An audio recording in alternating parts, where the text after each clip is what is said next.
Hi, welcome back. You're listening to At This Moment. I'm Helena Phoenix, filling in for Angela Black, and Angela will be back next week with her regular schedule here on Revolution Radio at freedomslips.com, which is 100% listener supported. So please make your way down to Freedom Slips if you feel inclined to keep this special station going. So, where were we? I'm here with my, I've got MrRho producing, and I'm here with my very special guest, Cameron Clark, discussing the problem with cults.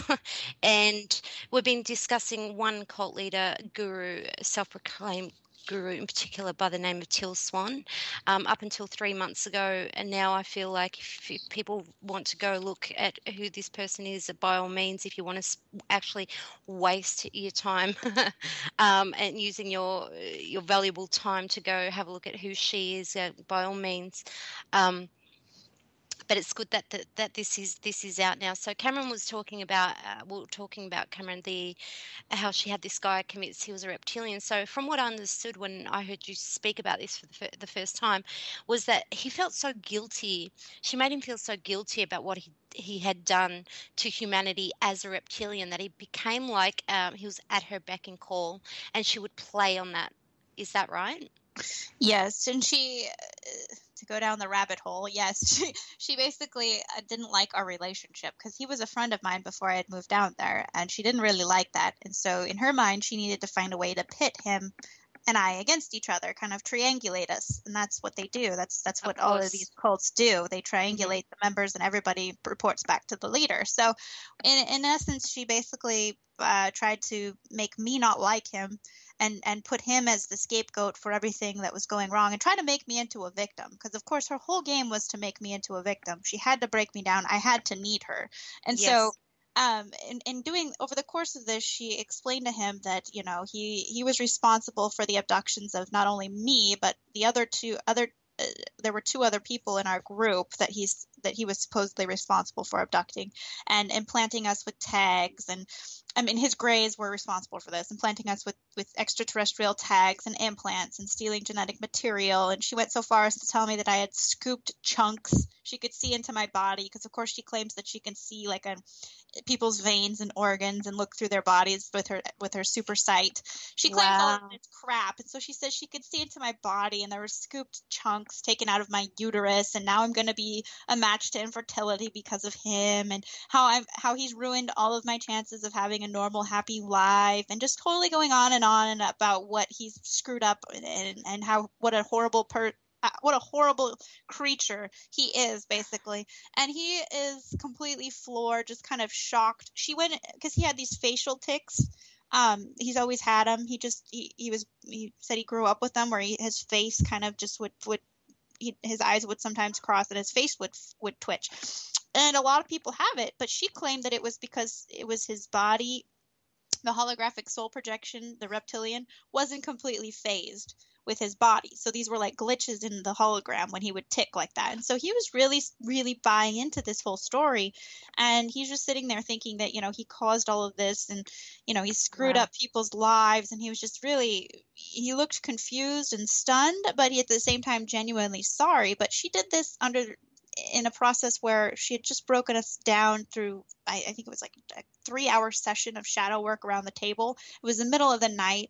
I hadn't eaten, and I was just tired, kind of delirious. And she whips out this story on me. And, you know, it's a very surreal experience when you've got this woman that's claiming to, you know, basically have all the answers. You're thinking that she's got her, you know, she has access to information that you don't have.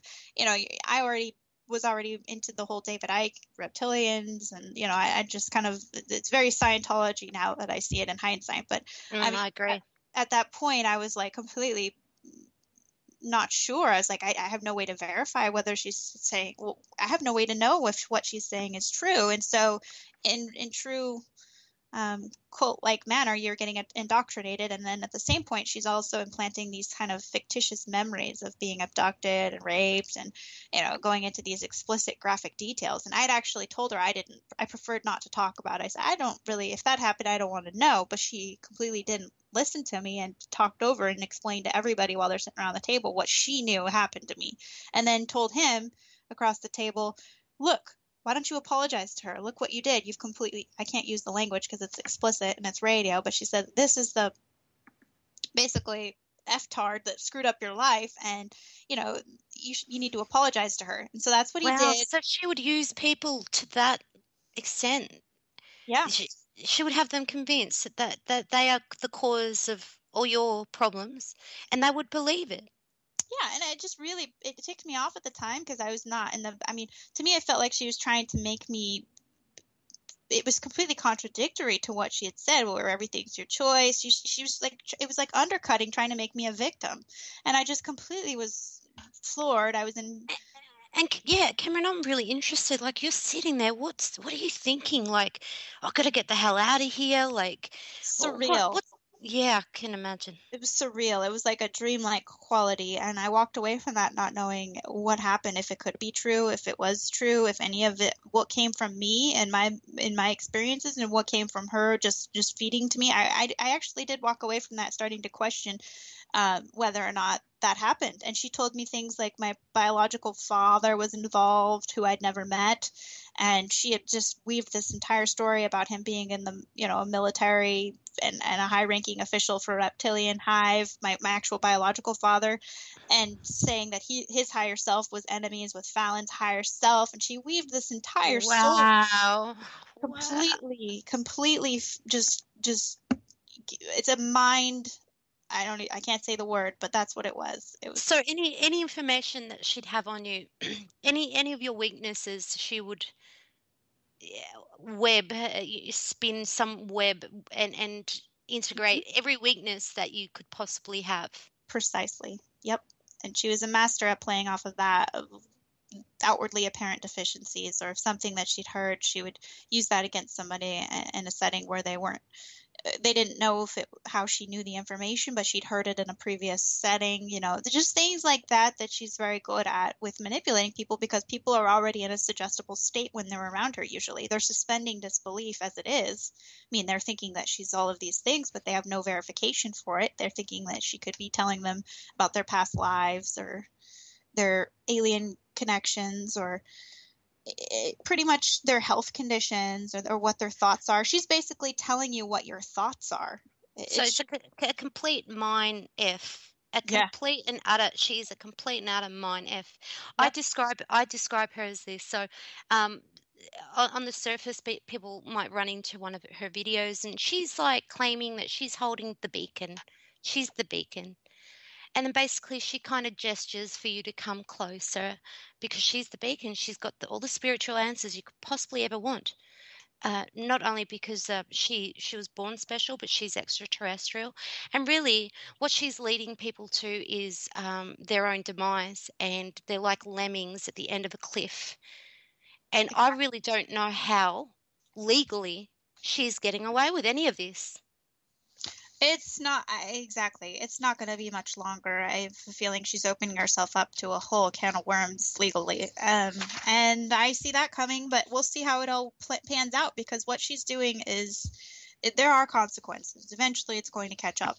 And again, like you say, that was a very good point, where she's masquerading as showing the way, when in reality she's denigrating. She's leading people into worse, more delusional, she's passing along her own toxic pathology to people, and trying to exalt mental illness.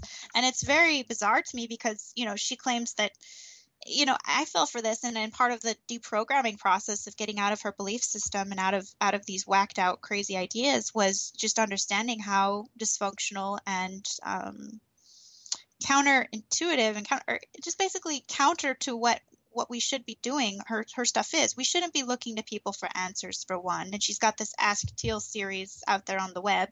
And for two, she claims that the purpose of your life is to find joy and be happy. And whoever told us that was the case? I mean, I'm just curious who made the authority up on that, because as far as I can tell, that's not a new concept. It's the concept of hedonism, and it's been around for thousands of years. I mean, there are so many instances where we've had spirituality for thousands of years. Confucius, complex thinkers like Socrates and Confucius have been around, and where are we still? This is the thing. This is not new. And she's packaging up narcissism, solipsism, hedonism, consumerism, and calling it positive world change. And she's claiming that people need to fall in love with money. She's claiming that your outward appearance is a reflection of spiritual attainment. How you look on the outside is actually a reflection of how spiritual you are. I mean, this is her philosophy. It's absolute insanity. And it's a very egotistic crowd that this is appealing to. And at the same time, she's also marketing herself as a trauma and abuse survivor. So she's getting a lot of mentally and emotionally wounded people. Correct. That are following her. And she has a movie in production, and I saw a trailer of this movie, and they are seriously making the marketing behind it is amazing. They're making this woman look like she's basically an angel. She's an angel sent from heaven here to help humanity. This is how far they are going with the illusion. I have a message for that producer as well. That producer is not making a documentary. That is no documentary. There's no fact checking. It's actually more like a shameless hagiography, trying to idolize this life of a saint. And she knows that people have raised criticisms. She didn't bother to go and try to track down the abuser or get the full story or anything that a normal actual film would do in a documentary type of setting, which is probably why they can't get an actual producer to take on the project. They're having to crowdfund it because the actual people want facts. They want the whole story. You can't just slap this up there and say, oh, this is the truth, and we're not going to check the other side of it. So, I mean, it's a joke, really, and people are paying for this slander of this poor man, and this is what they're buying into, and nobody's checking it because she's got some sycophantic woman who's infatuated with her producing the movie. That's what it is. She's got a person that's one of her followers making the movie for her. And what gave you the courage to, especially with all her tealers and all her followers, potentially threatening anyone that says anything against Teal? What gave you the courage to speak up, Cameron?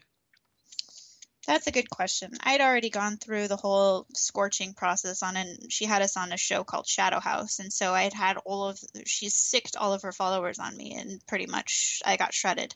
And so at that point, I really realized, once I understood what's going on, and once I knew, once I started deprogramming and understanding how these teachings are complete crap, and I started dismantling it all, it came down to, if I was doing this for the affirmations, or I was caring what anybody thought, or any of the rest of it, I wouldn't be doing it. I just want the information to be out there, because I know if I had come across this information before I had found her, I would have made a much different decision. And so for me, that's really what motivates me, is I really just want people to know and have an opportunity to make an informed decision. So for me personally, I feel like I feel like there's no need to fear anymore. I don't fear dark people. I don't fear they can do their worst. It's really not going to do anything that hasn't been done before. So I don't know. Well, exactly. I think part of that, I call it stage magic. If you create fear in someone and make them believe something enough, you can scare the crap out of somebody. And if her and her tealers are claiming that they can send someone some serious juju, and you believe that, you'll start experiencing little aches and pains, or little things, your car breaks down. It's like, have they done this to me? So they know how to play with that kind of paranoia. That's what black magic is. It's all a big mind F. It really, truly is. And I'm glad to hear you say that, Cameron, that you kind of see through that and you don't have that fear, because you do realize that you're exempt just purely from that attitude. There's nothing they can do to you. I mean, you've seen the eyes of the devil. Pretty much. With it. I've been in the hive, and there can't get much worse. I've never come across a more vile human being. So for me personally, I don't really, coming up against it and finding a way out and kind of dismantling what was going on there, it really has made me less worried about anybody else I've come across. Well, Cameron, in such a short time, we've really compressed all this. And because what you and I have spoken, I'm hoping that we've done this in a really concise way, that we're not talking because we know. I'm hoping that in this short amount of time, the listeners were able to really grasp what's going on here in just this short amount of time. And I hope we've pulled that off and that's been successful. So now that we've spoken about your experience with Teal, again, it was just a very concise, short version. I think we just needed to point out some really important things that happened, who this woman is, the fact that she is very possibly, actually, there's evidence to say that she's not telling the truth. And this brings me to the next subject of the work you're doing now, Cameron. So, because of this experience and your concern for the human condition as well, and I can see that with you because I have the same feeling. What is it that the work you're doing now in the background? So you're working on this magazine. Can we mention the magazine owner's name? Well, it's a collaborative effort, but yes, there's it's the editor in chief is Debbie Van Est, and it's the actual magazine is called Ethics in the Modern Guru, and the site is guruethics.com. And Debbie Van Est, it's really a labor of love from everybody that's involved in this project, because, like I said, everybody has a story, everybody's been through something, involved in a cult, involved in some groupthink organization, and we all feel passionately about raising awareness on why people are in these situations, how we get into it, because we're not naive. Cults are everywhere, but they become toxic at a certain point when you're worshiping living leaders, when you give your minds over to authorities. I mean, it's really a big issue. And so she is very passionate. She's using her background, her story, and so is everybody else to try to help raise awareness on this issue. And I wanted to actually have Deborah on with us today, but she wasn't able to make it. And I'm not a regular host at the station anymore. I just help out where I can. But next opportunity I get to host, if I fill in for somebody or even find another host and bring you back and bring Deborah back on, because Deborah's definitely doing, and you say a labor of love, she's not making any money of it, but she and yourself and some other people. And let's talk about the caliber of the people at the magazine. I mean, you've got a psychologist, you've got journalists. I mean, you've got some serious quality caliber of people trying to provide this awareness about the dangers of cults. Is that right about the psychologist? We have somebody that's a former mental health professional, but he's doing a lot of different projects right now. So he is definitely he's I would say very high quality person. All of the people on the team are high quality people. This is a group of extremely intelligent, extremely smart people. I mean, as far as credibility wise and stories and knowledge and actual reporting and investigative qualities, everybody on this team works well. They work well together. It's a force to be reckoned with, and I definitely see this going somewhere. And they've teamed up with people like Rick Ross. I mean, they've teamed up with some heavy hitters in the cult community like Patrick Ryan. I mean, there are some people that are behind this, and I think that it's important because not enough people know. I mean, if I had known about cults and I had more insight as to how they form, the dynamics, the mindsets, what causes people, what motivates people, how they leverage your aspirations and your hopes and then exploit your talents. I mean, if I had known all of the tricks of the trade going into it and had some sort of awareness, I really don't know that I would have ended up there. It was something that was so foreign to me. Like the concept of a cult sounded like something like Jim Jones or Charles Manson. It was not something that was in my realm it wasn't in my wheelhouse. Let's put it that way. And so, sorry, go ahead. Yeah, no, you finish your thought. I'll bring this up when you finish. It just wasn't in my frame of reference as to how cults operate, and so it wasn't aware of how even religions are cults. I mean, there are so many cults out there that people get sucked into that are very harmful, but I mean the psychology is very similar throughout it all, especially of the dangerous cults. And speaking of which, I've noticed something very common amongst cult leaders is the way they play with hypersexuality and the opposite sex, and a lot of times even the same sex, tend to, and I see this with Russell Brand as well, that people are just infatuated with these self-proclaimed leaders. Mhm. And they do use their sexuality, and in Teal's case, hypersexuality. I notice in some of her videos, especially the ones where she's just talking about being sexually ritually abused. It looks like Yeah. she's naked in Yeah. the video. You know, she's you can just see like her shoulders up from up her shoulders, and she's not wearing clothes. I don't know if she's wearing anything underneath that, but you know, she's playing on this stuff, and it just amazes me out. Isn't anyone seeing through this? I mean, come on, we couldn't be that stupid, really. But again, if people want to sort of feed into that fantasy that she's creating, because that's all she's doing, she's creating like a real life fantasy for people, like taken out of the movies, and let's do this like in a reality setting. Mhm. And I'm wondering if this is all her mastermind, or she has handlers and people with great big ideas behind her as well. Well, that's up for debate because there's the psychopathic minds that are running the show, so it tends to trickle down. That there is a mental. These are conditions that have been categorized by mental health professionals, and I know psychology doesn't have all of the answers, but at the same time, you see a pattern of behavior in people that is very similar, and you can categorize it. And so, a lot of her traits are very similar to what you might expect from the higher ups and the higher echelons, because that's exactly the type of personality that she has. But whether or not she was born that way or whether she was made into that by a handler, to me, I mean, you can debate that all day long, but I can almost guarantee she was born that way. I mean, I wasn't there when she was born, but I've seen her own admissions that her mother was scared of her from the time she was a baby. And to me, I've seen enough evidence that psychopaths are born, not made. I mean, you can say that trauma is the cause of somebody becoming a psychopath, or mental programming and trauma is the cause. But at the end of the day, you could take somebody and put them through the exact same trauma, and they're never Hmm. going to become a psychopath. So to me, that doesn't hold a lot of water. So for my personal take on it is, I know she's born that way. She was born predisposed. Something was a little wrong with her neurologically, and she was just her parents didn't know how to handle her, and she ran rampant.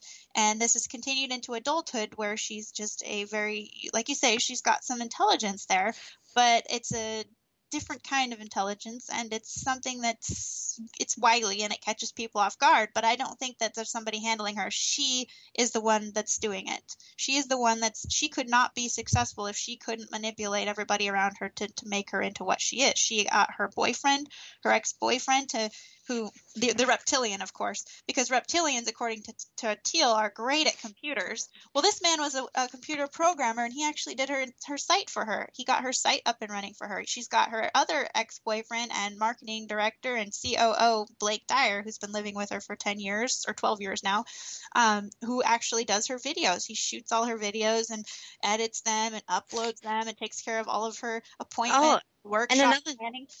another thing I found really weird is when you were living there, and while she'd be on camera doing one of her videos, the people living there, this is so weird.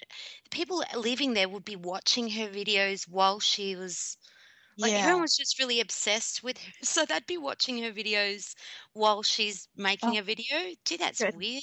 It was weird. I've more than once expressed how strange that was. I was not that. I didn't fit in. I tried to fit in. I wanted to fit in, but I did not. And that was why I was one of the first people to leave, I'm sure of it. But at the same point, yes, it was like if they weren't there in front of her, they were like addicted. It's like she was like it's a strange type of push-pull energy that you're around, that she like feeds them at the same time drains, feeds drains, and creates this sort of sick symbiotic parasitic relationship with her followers.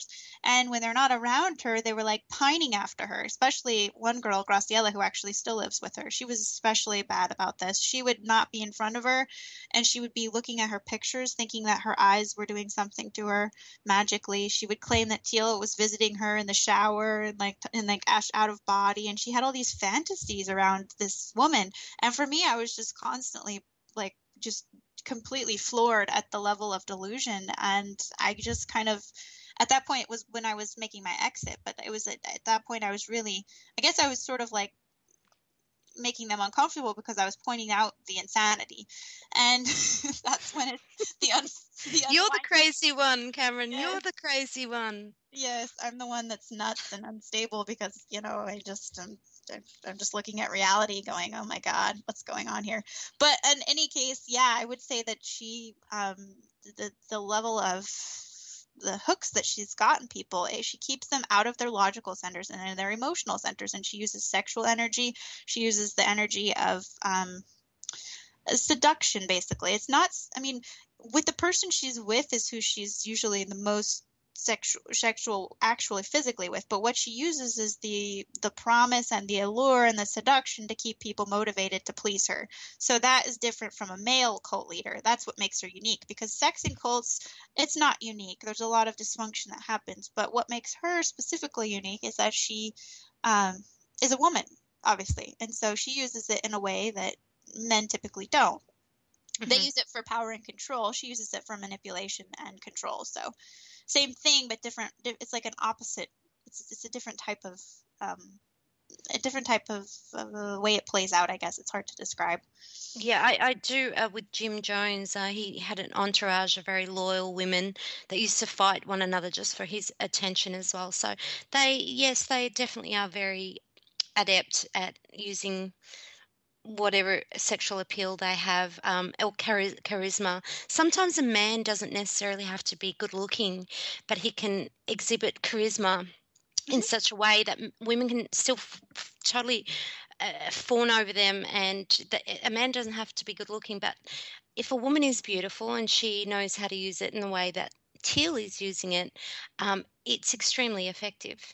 It's just incredible that a man doesn't have to be very good looking. I'm just thinking, if Teal wasn't a beautiful woman, if she could get away with that, and I'd probably say not, although a man could. That's a very interesting psychology behind that as well. Yeah. But it's a matter. It could be because men are more visual, and that's what it comes down to. Who knows? Who knows? What were you going to say? Oh, I was just going to say, I've often asked that question, actually. I've asked the question. I said, I think I posed this to one of her rabid followers at one point. I asked, I said, how much would you resonate with her message, and how much would you really buy into this unverifiable backstory if she looked like a teacher like, say, Eckhart Tolle? I just wonder how many people would still feel the way they do about her if that was the case. So I really think it has a huge part to do with looks, and that just again goes back to the values that she's propagating and what she's really, it shows our, it's a cultural reflection as much as it is her reflection, because I mean it's what we value as a society and what women are considered valued by. Let's face it, we all objectify women, all objectify each other, and we are objectified. And so it's a reflection of a bigger problem for sure. But yes, she's playing off of this very well. And if you're not part of the solution, you're part of the problem. So I have to say she's not doing women any favors. Cameron, can I just mention a message, an instant message I've just received? I won't mention who sent it, but it's definitely someone I highly respect. This is what they've just sent me. Thank you for bringing this guest on. Till has always given me the creeps. Nice.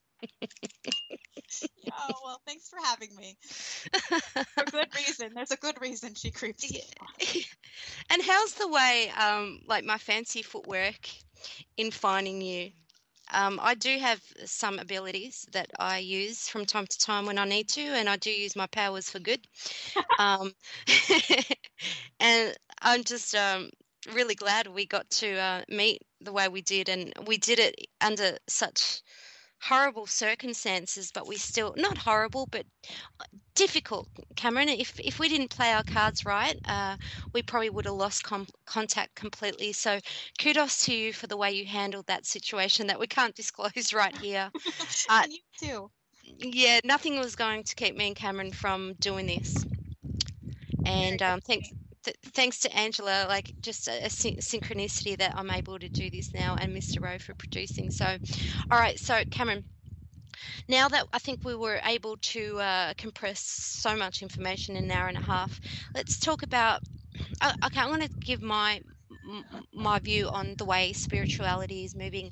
I think this pop version of spirituality that's coming to pass, the popularity of it is actually, to me, it's so Scientology. People really need to go have a look at what Scientology is and see if it's congruent with all the spiritual crap that's coming out now, because I can tell you there's a much bigger agenda. And what you think is spirituality is not actually spirituality, unfortunately.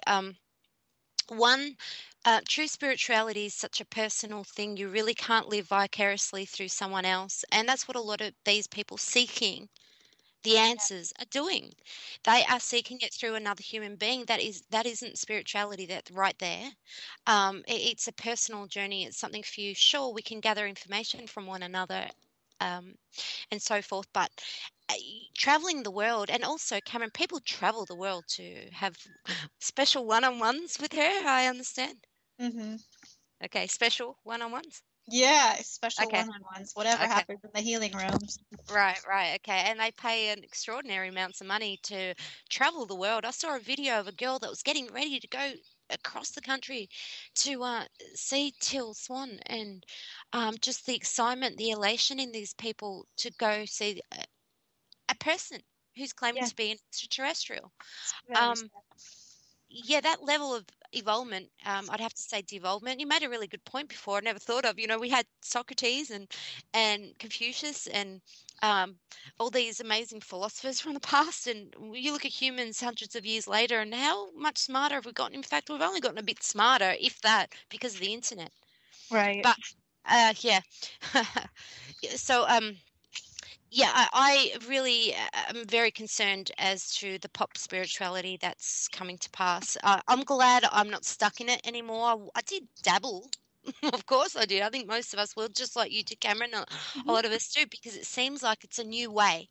It's a new way from the old ways, when really it's not the new way from the old ways. It's just more of a sophisticated More of the version of it. same. Yeah. There's more sophistry involved. There's more better language. There's a lot of truth mixed with the lies as well. Would you agree with that, Cameron? Like, there's a lot of truths and lies mixed together, which makes it seems authentic. Um, and that's the way a lot of these people are making their bread and butter. And speaking of bread and butter, that's how they're making their bread and butter, is through victims. They need victims, you see. You see, Hmm. I wouldn't have been drawn to all the spiritual goobly gop if I wasn't a victim myself. See, I'm no longer in victim consciousness, so I'm very hard to manipulate these days. It's very hard to con me. It's very hard to con a victim, and they need victims, so they need to perpetuate a victim consciousness, and the media do that. So it's almost like they're all bloody working together, and it's just this huge agenda that people. And you know what? Instead of being distracted by the huge agenda, let's just all just figure out what it is in life we want, and the kind of admiration and love we give to one of these gurus. How about we start giving that to family members? um that kind of love that would give to a stranger like that, or a guru. No, we could do that with our friends and family members, and give that same amount of respect and love, kindness, warmth that you would give to a total stranger who you think is your savior. But I just wanted to say that because I wanted to move into the Well, work can I, again. can Sorry, I go ahead. say Go ahead. something? Sorry. Absolutely. I was just going to say that part of the problem that I've run into with her teachings, and one of the main issues, that she doesn't believe in truth unless it makes you feel good. And I think that's another major red flag, and something that, obviously besides worshiping a living leader like people do, which is, again, a hallmark of a cult, but just the fact that she claims that truth, it only matters if it feels good. And the only reason people want the truth is to feel better. I mean, Well, this that's is just, hedonism. That's hedonism. That's yeah, complete solipsism, hedonism, and do as thou wilt. It's what it Mhm, sounds like to me. Go ahead. precisely. Precisely. No, yeah, that's exactly what I was going to say. As far as like the what you think would be the better option, obviously it does matter how we treat people, but I mean, as far as is following the advice of deluded and disempowering gurus who just want to move people around by like chess pieces and really just want to exploit your weaknesses and vulnerabilities, I was just saying maybe we should actually just start to actually observe and see things for what it is. Make it okay that you don't feel good. Maybe you're unhappy for a reason. Maybe the Hmm. point isn't to escape it. Maybe it isn't to chase your joy. Maybe it's to actually observe and understand what's going on so we can work together and make Yeah, some and different not choices. jump into a fantasy that she's created for people. And also, I must say, after looking a little bit deeper into her work, and with my diligent research that I've done, This woman seems like, to me, she uses a lot of satanic doctrine, Yeah, satanic tricks, black magic, occulted tricks, which to me, and I've spoken on the radio about before, all the occulted tricks that seem to be like pure, real magic, but really they are mind tricks. And she knows every trick in the book. personally. She is like a high black priestess. She's adept at uh, occulted with occulted knowledge. I just think she read Anton LaVey's Satanic Bible and fooled around with it as a teenager, and probably knew some white supremacists in Idaho that she dated for a while. That's where I think she got most of this occult crap from. I don't think that she really actually is studied it into any great deal. She's not super knowledgeable Oh on it. gosh, I'd hate to see if she did, Cameron, because she's pretty good at it as it is. She's the Yeah, master of illusion. yeah, but it's part of it. This the mental disorders that she has in general. I mean, they're very fitting to a lot of the satanic doctrines. I mean, they don't believe in self-sacrifice. They don't believe in being nice to people if they insult you in their house. I mean, there's a lot of this stuff that she follows or subscribes to that's just, and she's also, she likes Hitler. She likes, she says makes very racist remarks a lot of the time. I mean, she's claimed that Hitler was the greatest catalyst for world peace. I just think there's something else going on there. Hitler was very involved in the occult, and I think that coming from Idaho is a very white supremacist state in the United States. Where the Aryan Nations headquarters was for a while, for Aryan Nations, whatever you want to call it, their meetup group was for a while. I just think she ended up running into some guy, dating a guy, because she's a serial dater, like back when she was a teenager, and she probably got introduced to some of these ideas and concepts and really took it and ran with it. And so it seemed like she had exposure to quite a bit of dark knowledge, where she probably just dabbled in it. Did some Absolutely. rituals in someone's basement.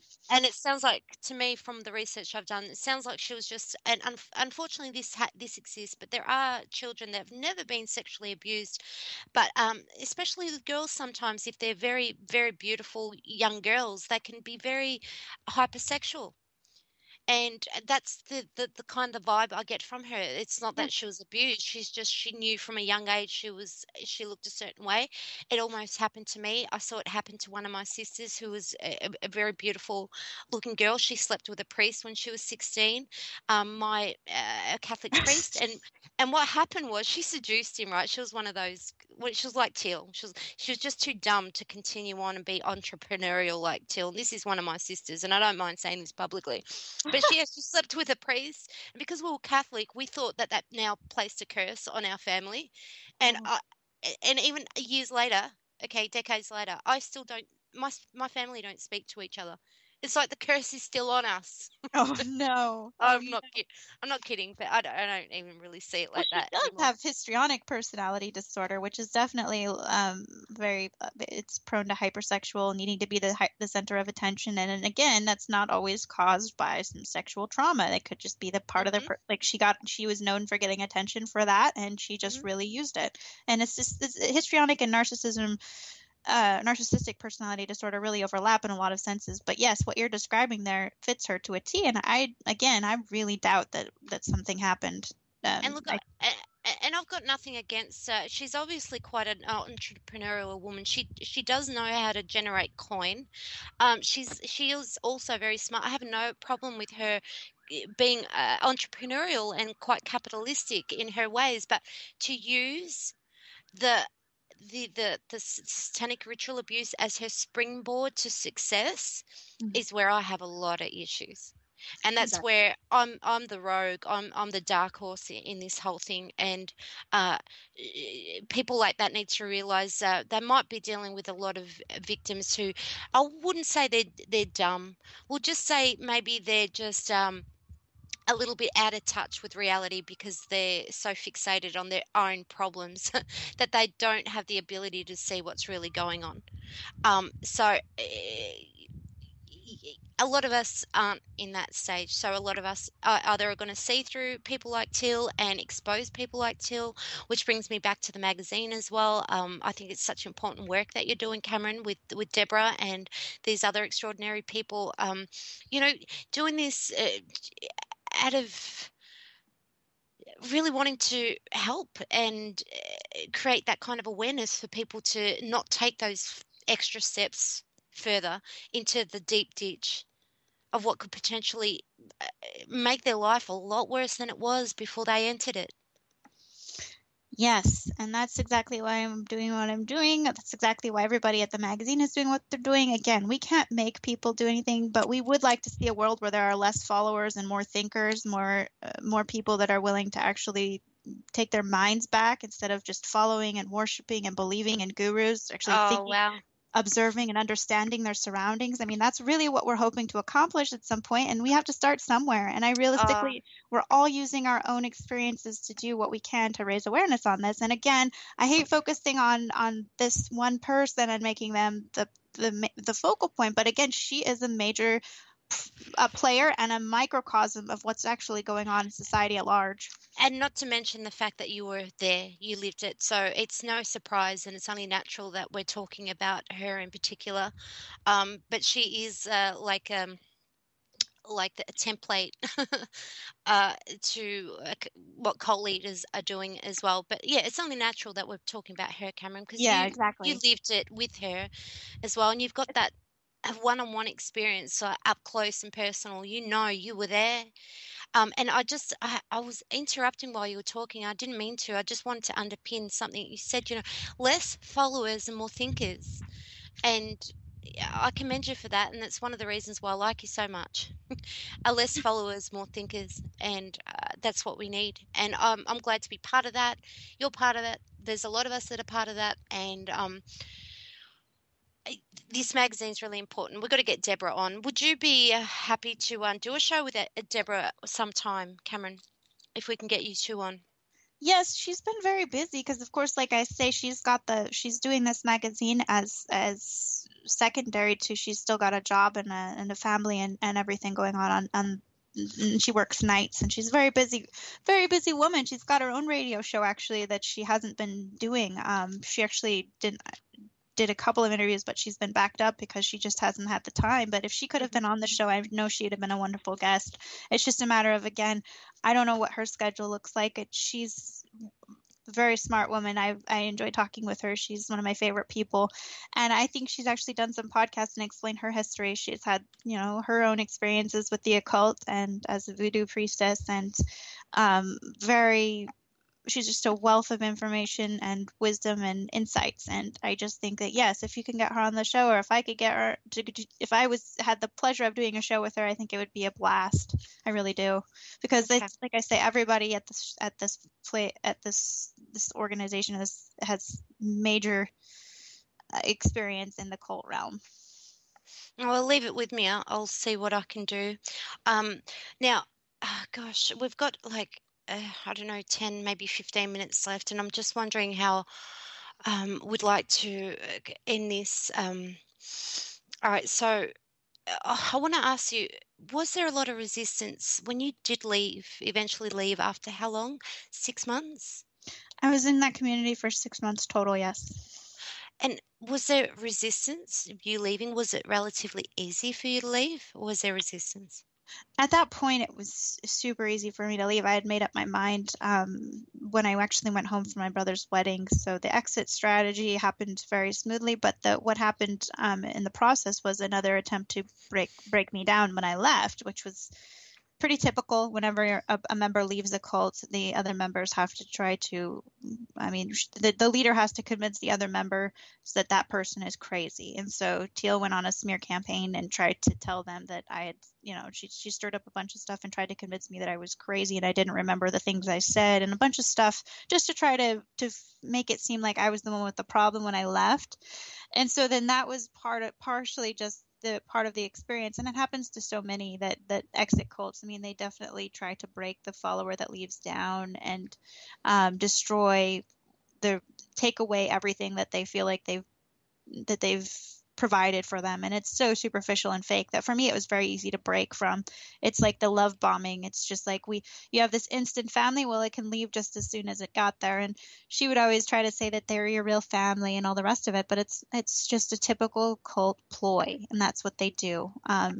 And so for me, when I was done, I was done. I ended up packing up my stuff and exiting, but they did try to confront me at one point and try to, at the very last, further just to try to break me down. It didn't work. I'd had enough research before I got there about what exiting a cult was like, thanks to my mother. Because thank bless her, she had me look up and research cults when I went for my brother's wedding. And they helped me develop a strategy to get out of there. And you left with your full faculties? Or were you broken when you left? My full faculties, as far as like mental faculties, I never lost those. I didn't lose those. I didn't lose my mind. I always knew I'm pretty tough to make insane, I would say.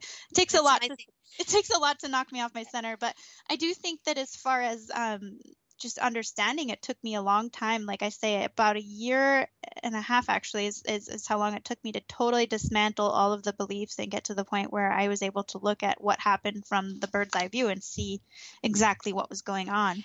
And you're one of you're a young woman. You're a beautiful woman yourself. You're very articulate, very well spoken, quite successful, and you were still drawn to a woman like Teal. And I'm thinking people that aren't in such a good standing as yourself, that are a little bit more vulnerable, would be not as fortunate with the outcome. But I suppose my next question is, how is it someone who I've just described, how I've just described you, Cameron, was drawn to? Because I'm sure you didn't enter it thinking it was a cult. Am I right? No, exactly. Okay. So you went there thinking that, okay, so you saw this woman, you saw her. What was your objective to go, and what was drawing you there? I thought she was a like-minded person. I actually thought that she had her shit together. I thought that excuse my language, I'm so sorry. It's okay, I said it before. Okay, sorry. I found out that I thought that she was just a very intelligent, strong, independent woman who actually had a message and a goal in mind. And when I first listened, I was naive to think that these teachings were going to affect positive world change. I thought, I was new to the law of attraction. I was new to spirituality. And in that point, I had actually been struggling with a lot of things in my personal life, because even though I did go to college, I did everything I thought I was supposed to do growing up, I still felt off. I still felt a little numb, a little bit like the world wasn't quite right. Like there was a little low grade. It's like this low grade depression as you look around and you feel like this place is messed up. Like no matter like a lot of us do, Cameron, and like a lot of us do. Yeah. There's that feeling growing up, yeah. and you have this job and you go in and you turn into a corporate cog in the machine, and you realize again that you're working for a psychopathic corporation that squeezes you, and then pretty soon, you give up your time, your life, you're working 60 hours, and then all of a sudden they can cut you loose in an instant, and you realize, wow, this is the society we live in. And to me it was like, well, I was going to dedicate, this is my life, I'm going to dedicate my life to working for this corporation, and what does it mean? So I started looking for meaning, looking for answers. I thought somebody was wanting a world that was different, envisioned a world that wasn't built on this capitalistic and consumeristic. Ironically, I thought it wasn't the capitalistic consumeristic ideal, and it was. So I went from like a bad to worse in a sense. And the enormous amount of hypocrisy you were privy to. Yes, I went from just complete bait and switch, it felt like. But again, it's if I knew what to look for, I probably would have seen that it was the same. I was just looking. I was kind of caught up in that positive mindset. So she's hooking you when people are in a purely positive focus. They're not using their critical thinking. They're not, because that's considered negative. Mm-hmm. So that's why a lot of talk about, forget your brain, use your heart. Yeah, right. You don't need the brain. You don't need your brain. You don't need critical thinking. Oh, what are we talking about? Critical thinking. Just use your heart. Just be the sheep. Stay.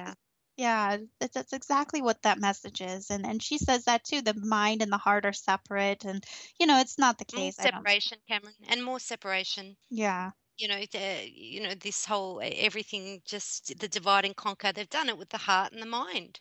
Divide and conquer. They're one and the same. Do the right thing with your brain, and your thoughts and your heart will follow. It's just simple as that. Precisely. So that's pretty much. I mean, I was very, very much caught up into wanting to feel better because again, I wasn't very happy. I was kind of discontent with life in general. I'd been struggling with, like I said, low grade depression and eating disorder for 10 years. And so I Me really too. Me too. started, you too. And so I Yeah. started looking into the law of attraction, thinking I had some control over my reality. And for some reason, I started to feel better when I thought that was the case. And so I did see some improvement, but it was short lived. But at the time, in the time frame that I was improving, was when I got sucked into her entire organization. So it didn't take long for me to get sucked in. But what I was is you have an Achilles, and these people will find it. And I definitely experienced that. Oh, I just the way she claims to be extraterrestrial is I just find this all and just the way the spiritual movement is moving, the spiritual movement that never moves. Hmm. It doesn't go anywhere. It really, the whole spiritual thing, it is like a band-aid. It's just a false, fake Scientology fantasy, and I mean, I don't have the answers either. I'm trying to figure things out. I Right. thought spirituality, and when I say spirituality, I'm not talking about the real stuff, the personal stuff. I'm talking about the spirituality that's up for sale, that type that a lot of people are kind of being drawn to, and I certainly was one of them, and it's just people need to go down that track to realize that that's not the answer. I can't Yeah. provide the answers, but I can tell you that's not either. There's still a lot of occulted, and we say oculta in Spanish. Oculta. When you say me lo va a ocultar, are you going to hide it from me? It simply means hidden. So if I've got certain knowledge and someone else doesn't, I'm armed with knowledge and information, and someone else doesn't, like I was saying, I could really manipulate someone, and that's what they do. They rely on the fact that you do not know. Well, And yeah. yeah. Yeah, exactly. And I think that is a big part of what that whole experience showed me is that you don't know. We don't know. Nobody knows. And if somebody is claiming to know, part of that part of the lesson in that was to run because to me that nobody knows. And I think the Hmm. gift that she offered was the questions. The answers are in the questions. And the more we can question things, and the more we continue to question as society and don't blindly swallow, don't think that somebody knows or that anybody knows, then I Hmm. think the better off we'll be. I think that was the big gift in her in what I experienced. And do I think that she needs a warning label? Yes. Do I think she needs flashing red signs and orange cones around her and this in the sense of warning people? Absolutely, I do. But I really think that there was a hidden purpose in the fact that yes, people need to go sometimes down these roads so that they can understand that this is a problem and it's a bigger issue and it's not just the one person that's hiding things and lying to you. It's the fact that our mind has been conditioned from the time we were born to follow authority. And the less that we question that, the worse society and government and spiritual leaders become. And this is a voice of a young woman, ladies and gentlemen, we don't have to worry about our youth too much. um, People are figuring it out now. um, I'm just hoping she contains the very seed inside of her that self it sort of self destructs on itself. It's almost like she's a paradox. I mean, she could even take credit for the fact, well, if it wasn't for me, Cameron wouldn't know this now. But really, the moral of the story is we don't need people like her. Yes. We don't. That's the moral of the story. If people Yeah. want to live out their fantasies through her, then let's just get real about it and say it is what it is, and that is all it is. But to put our lives on it and authenticity on it, that's where the big joke ends. Let's just look at it, and anyone that wants to go there, just look at it like I'm going to go play a game and be part of a fantasy, but I'm not going to integrate it in my life like it's real. And that's anyone that goes there with that woman. That's the way you should be playing that game. Not And I like love that. she's not gonna save your life. I can tell you that. No. She'll entertain you for a little while. She's entertaining you, but that's all. She's yes, keeping you distracted from the actual reality of what's going on. And yes, I totally love what you said there. The moral of the story is we don't need them. We don't need them for anything. And the more that we place people above us and anytime we're placing anybody above us, we are doing ourselves a disservice in a lot of respects. You can be a student without being a follower, and I think that's a huge problem with everything we've been taught and the way we've been conditioned. Just a quick note before we go, because the music's going to play soon. I remember seeing her on stage with one of her followers that she kind of gives guidance to, and they're on stage. Oh, I've got to finish this. Anyway, the woman she was talking to was kind of overweight and needed to go to the gym, and she was funny looking, and Teal was trying to stop herself from laughing at this woman. I just wanted to say that. Yeah. Yeah, you could see she was trying to stop the laughing. But anyway, thanks so much, Yeah. Cameron. Thank you so much for joining me. It's been it's very important that you've been here, Cameron. MrRho, thank you for producing. Thank Thanks, you. Angela Black, for letting me do this and fill in for your show while you're away. Angela will be back next week. You've been listening to Revolution Radio at this moment. Thanks again, and I don't know when I'm going to see everyone again, but I'm Helena Phoenix, and thanks.